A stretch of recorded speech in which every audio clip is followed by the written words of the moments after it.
this week, we also saw the premiere of a new trailer. The Thurgood Marshall story is being made. Reggie Hudlin is the director, who also was Oscar nominated for his producing of Django, and also done a lot of great black films with his brother Warrington, House Party, Boomerang, all that stuff. Great White Hype. A lot of good movies. Huh?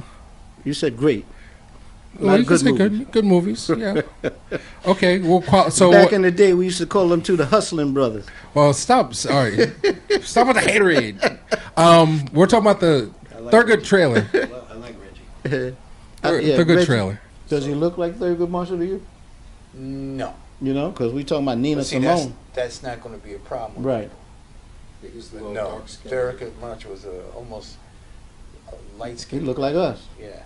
I'm trying to think of what type of If you want freedom, you're gonna have to fight for it. Oh, okay. Here we go.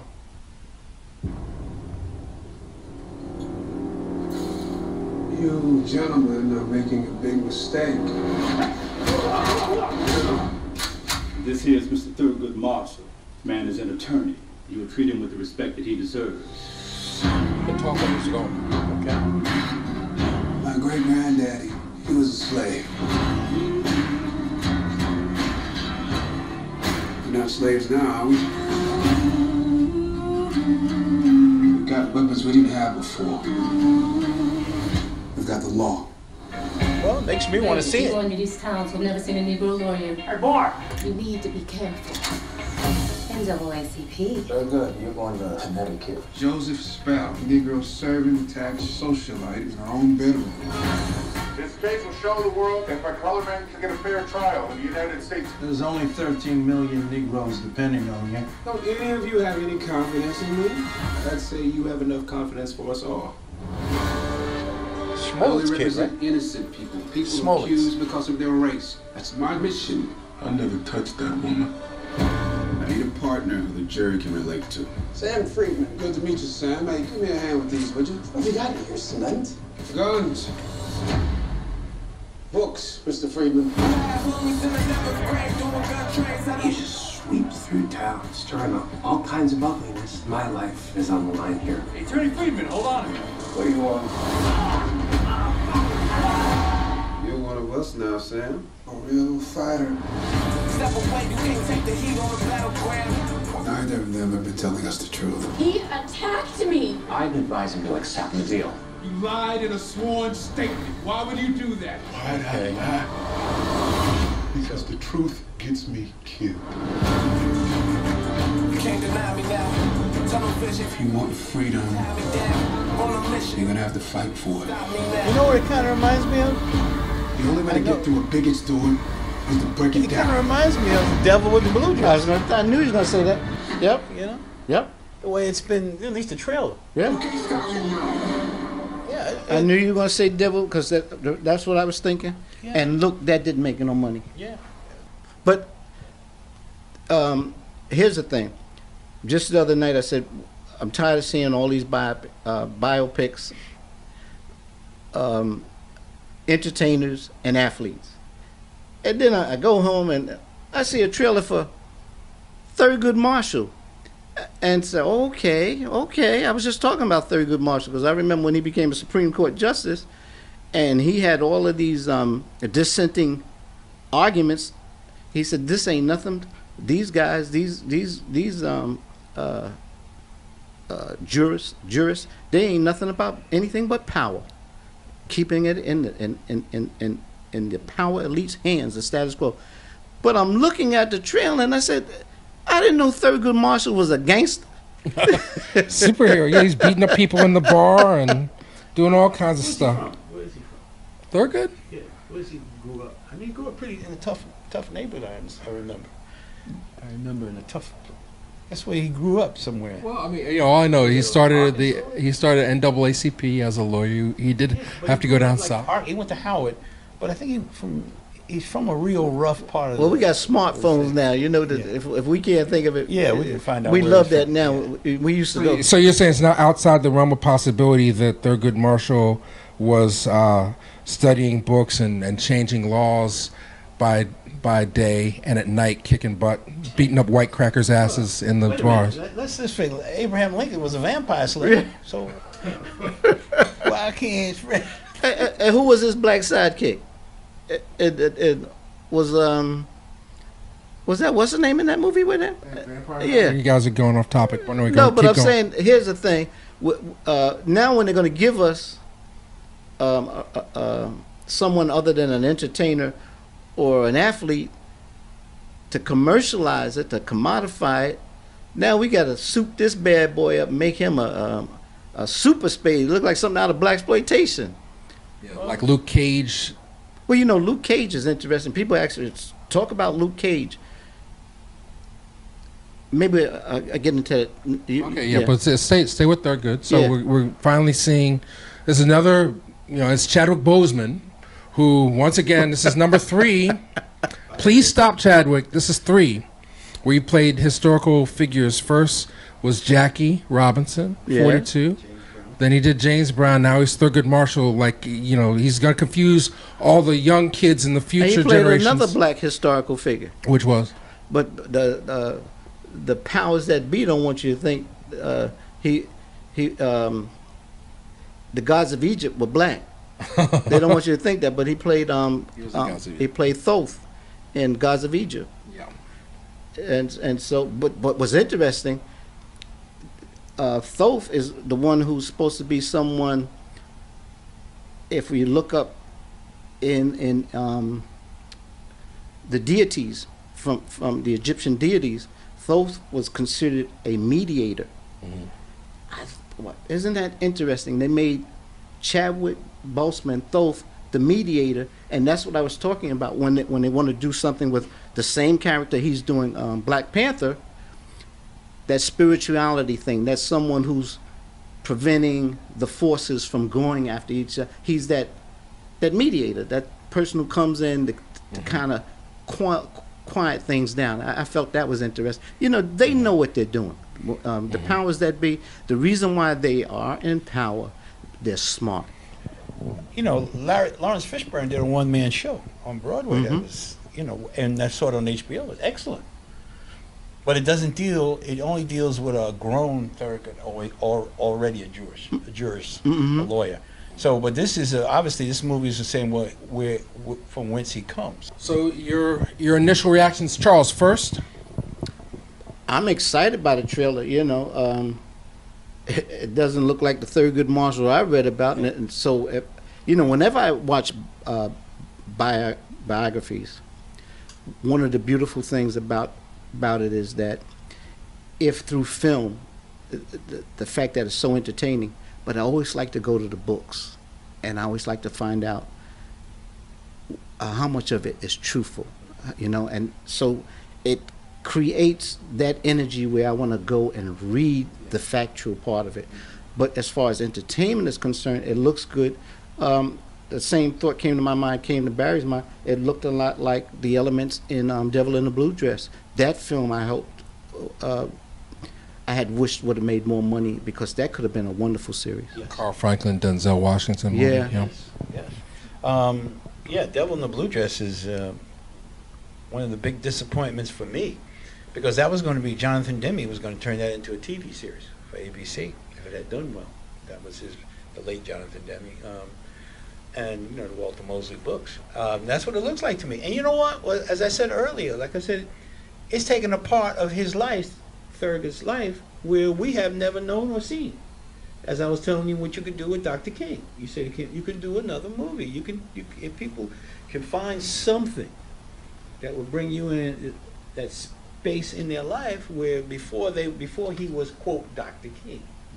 You see what I'm saying? Or even take Gandhi. Gandhi's a great movie, but there was a boy before there was a Gandhi. What makes these people who they are? Is there is there an inciting situation? Is a bunch of there could be films in that. Yeah, well, Reggie Hudlin, he's not only is he producer, director, writer-director, but he's written tons of comic books. He was even involved with Black Panther in the early days and Boondocks. Yeah.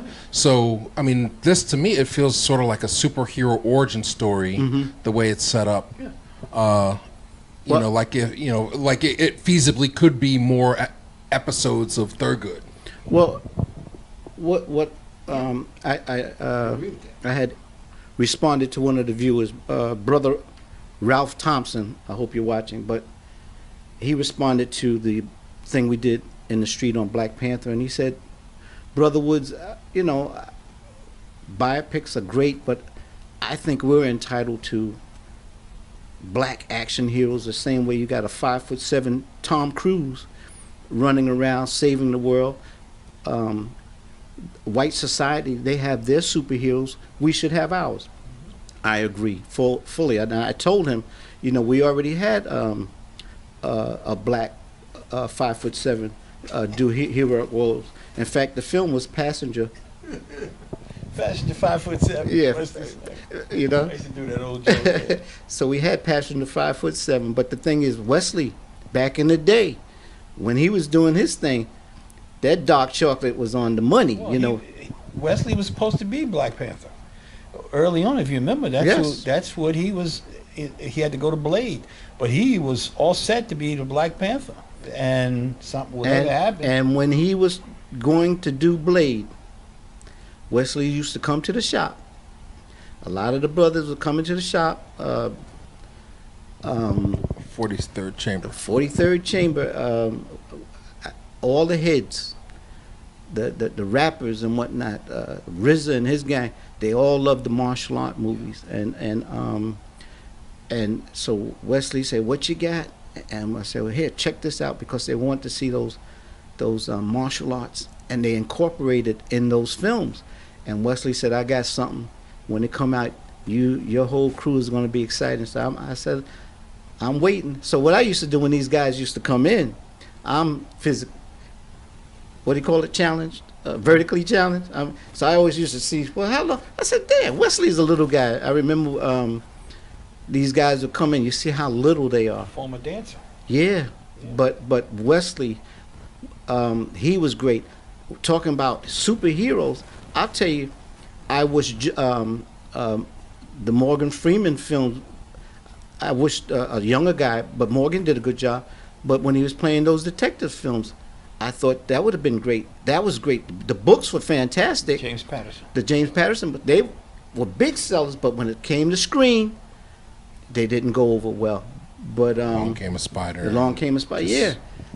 But you had a lot of people interested in doing it. Idris Elba with the Black Panther, Djimon Hounsou, and things like this. There were all kind of talks. We need to see our black heroes. I tell you, the guy who I feel is the baddest dude out there, and he's not as big as he should be, but I want to see a Blood and Bone Part 2. Michael Jai White.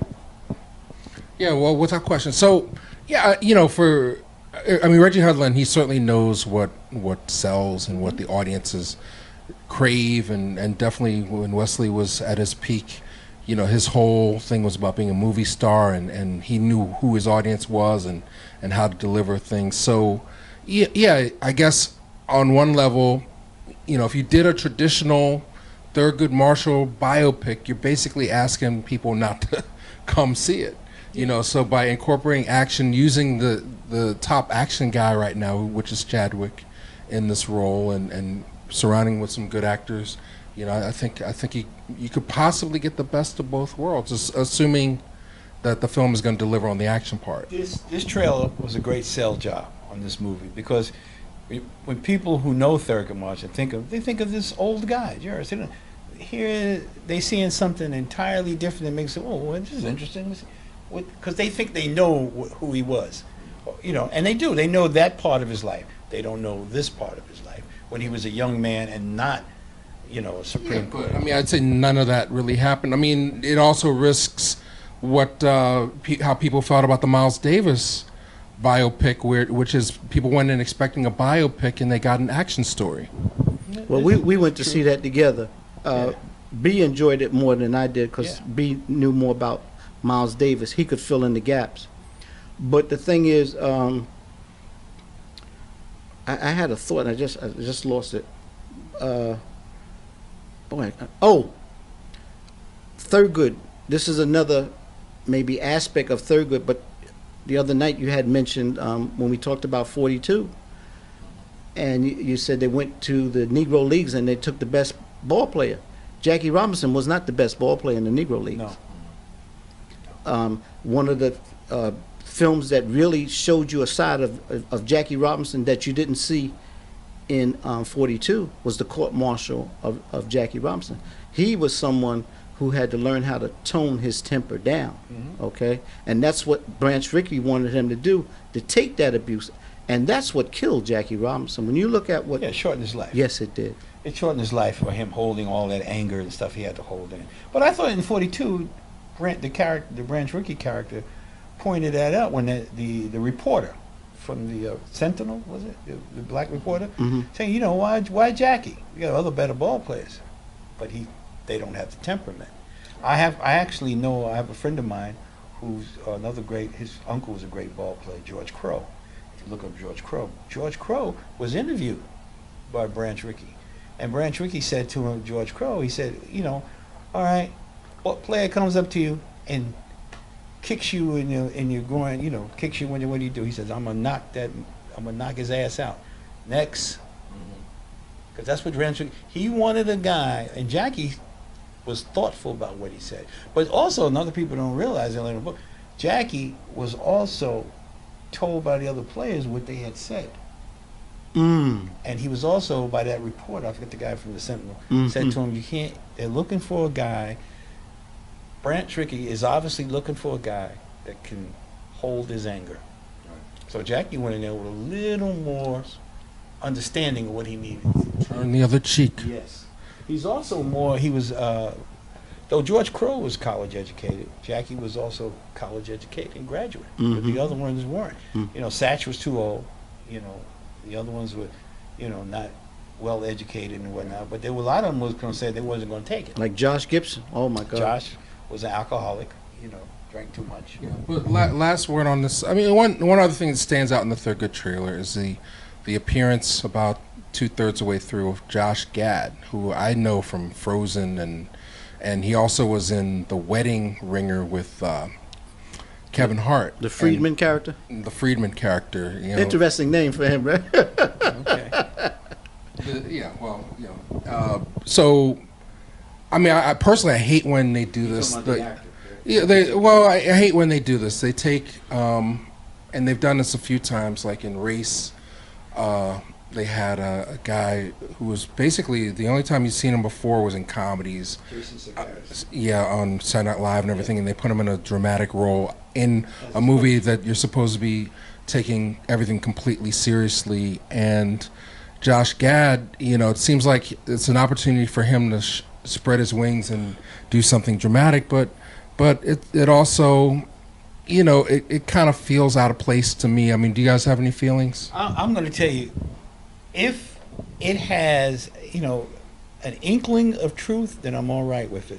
If there was a white character, and he probably was not as comedic, or Josh Gad, in this movie, now movies, you do have to provide some comic relief, even in a drama. He's going to bring something in the comedic way, whether we be sympathetic as you get his butt kicked, now you're black. He's going to bring something. He's from the play on Broadway, Mormons.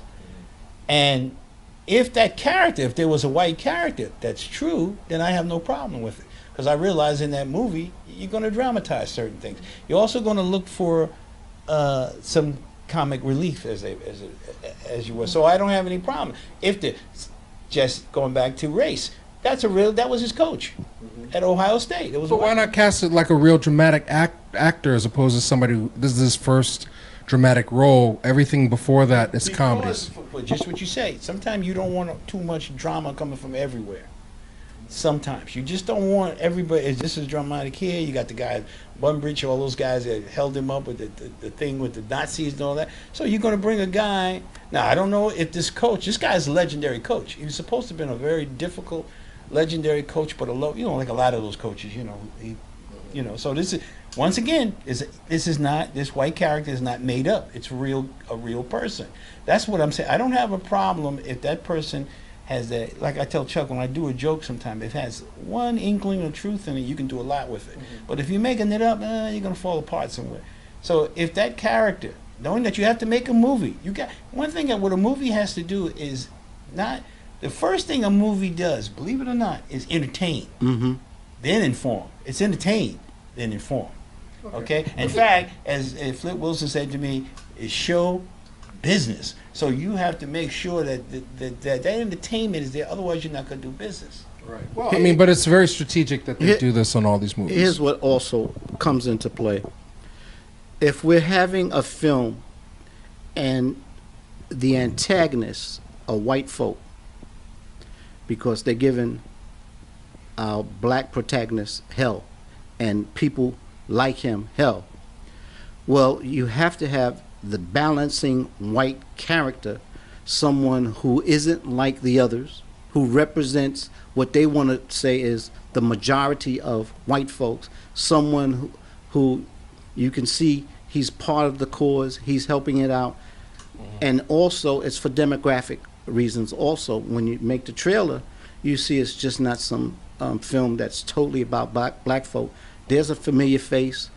Okay, I like him. Blah, blah, blah. It helps pull you in, but he's also representative of that balancing act they have to do with these films. The dilution solution. There's your dilution solution also. Yeah, and we saw it in 12 Years a Slave with Brad Pitt. Yes. You know, he's a very sympathetic character. Well, you know, let's be fair. You have white people that are abolitionists. Without them, you don't have any slavery will still go on. You have to have a person that is an abolitionist or faithful to that way. Well, you know, that's a good point because, you know, and you said one of the things you saw was Mike rant over something.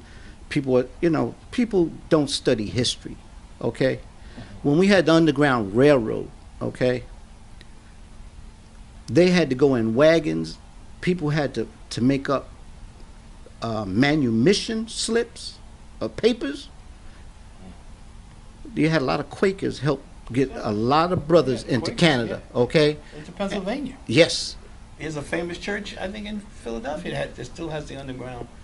Right, this is part of Philly. Baltimore too, I think. Philly is Underground Railroad, and also a film that we talked about, The North Star, is all about the Quaker. So it wasn't just John Brown trying to arm the brothers. There were a lot of people.